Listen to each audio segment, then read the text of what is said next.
Stand Up with Oro, ang programang naghahatid sa inyo ng serbisyong tunay at natural, kalakipang obserbasyon, reaksyon at opinyon ng mamamayan. Stand Up with Oro, tuwing araw ng Sabado alas 7 hanggang alas 8 ng umaga. Maririnig at mapapanood sa mga nangungunang radio at TV station sa Southern Luzon. 95.1 KISS FM, 97.5 Radio City, 105.3 Pakakak ng Bayan at sa Broadcast Channel 6. Stand Up with Oro. So ngayon, Tandem, kung nariyan na si kasamang JR Narit, unahin natin to, Tandem, kasi grabe itong matatawag na himala o miracle ang naging buhay nitong isang mangingisda na nagpalutang-lutang ng 46 o 48 days sa karagatan mula po riyan sa bahagi ng Quezon hanggang umabot po siya, napadpad po siya sa karagatang sakop naman ng Batanes. Pacific Ocean na yan, Tandem, halos, pero sakop pa rin ng Philippine Sea. Okay. So, Tandem, kung nandiyan na si JR Narit, ating ngayong alamin, papasukin, may kaugnayan sa balitang ito.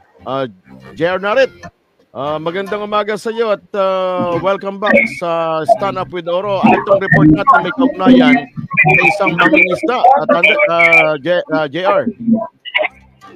Yes, good morning Tandem Dave, Tandem Rob. At salamat sa Diyos na nagbigay ng lakas at nagligtas sa aming kababayan. Ito ang ibinahaging sa Facebook page ni Infanta Vice Mayor Eli Ruanto makaraang mahiligtas ng Philippine Coast Guard sa karatang Batanes ng isang fisherman na missing mula pa noong Augusta 4. Kinilala ang mangingisda na si Ruben Dihilio na 50 anyos na taga Infanta Quezon. Ayon sa kwento ni Tatay Ruben, umalaot siya para mangisda sa karagatan ng Quezon, ngunit naubusan umano ng gasolina ang kaniyang bangka hanggang sa mapadpad siya sa karagatang sakop na ng Batanes.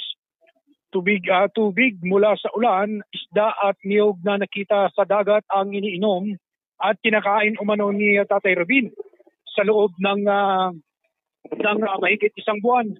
Dahil halos buntot balat at dehydrated na, agad na dinala si Tatay Ruben ng Philippine Coast Guard sa pagamutan sa Batanes upang masuri at mabigyan ng gamot. Nauna rito, personal na nakipag-coordinate si Quezon Governor Tora Helintan sa PCG at kay Batanes Governor Marilo Caico para matiyak ang kailangang pagkalinga kay Tatay Ruben.